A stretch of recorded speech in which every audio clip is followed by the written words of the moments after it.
Vous arrivez dans votre entreprise et votre patron vous dit: «Voilà, je t'ai offert un nouveau logiciel». Ça, c'est la bonne nouvelle. La mauvaise nouvelle, c'est qu'à chaque fois que tu feras une erreur, tu seras isolé dans une pièce et tu passeras devant tous tes collègues pour qu'ils comprennent eux aussi que les erreurs donnent lieu à ce type de punition et d'isolement. À votre avis, comment vous allez appréhender cet apprentissage? Est-ce que pour vous, ça sera un plaisir ou est-ce que ça sera une contrainte? Est-ce que vous allez peut-être cacher vos erreurs pour éviter d'être humilié? Ou est-ce que vous allez pleinement être content de tester telle ou telle fonctionnalité et apprendre comme ça, d'erreur en erreur, à utiliser ce nouveau logiciel? À vous de répondre.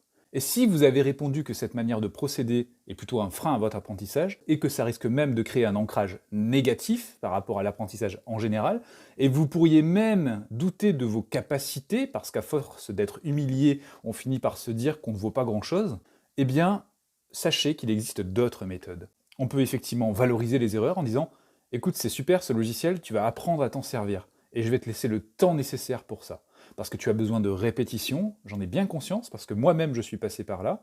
Donc répète autant de fois que tu veux, si tu as besoin d'éléments supplémentaires, je peux te les fournir. J'ai envie que tu t'amuses avec ce logiciel, parce qu'en fait c'est ça la clé pour apprendre. Tu vas tester des choses, tu vas peut-être imaginer de nouvelles fonctionnalités. J'ai confiance en toi, je crois en toi pour cet apprentissage. Je me souviens que l'année dernière, tu as réussi à apprendre à te servir du nouveau logiciel de comptabilité, et tu as même formé les autres autour de toi. Si votre chef vous permet, comme cela, d'apprendre à votre rythme, en vous permettant de demander de l'aide, forcément vous allez être dans un état d'esprit beaucoup plus positif. Et c'est ça la base de l'apprentissage en réalité.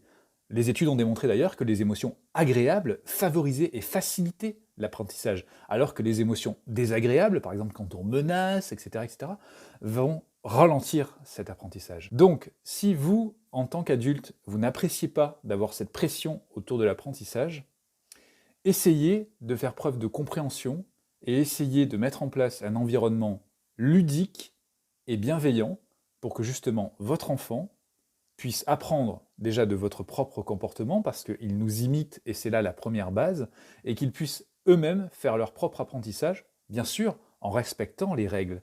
Mais en respectant les règles, ça aussi c'est un apprentissage, le respect des règles. Et il peut se faire dans un cadre bienveillant, en rappelant les règles, en expliquant les règles, et surtout en évitant ce système de punition lorsque les règles ne sont pas appliquées, parce que ce système de punition implique que l'enfant va se conditionner et il va peut-être même pas comprendre en fait pourquoi il est en train d'appliquer telle ou telle règle. Donc faisons preuve de pédagogie, faisons preuve de bienveillance et finalement offrons à nos enfants le modèle d'apprentissage que nous aurions préféré avoir.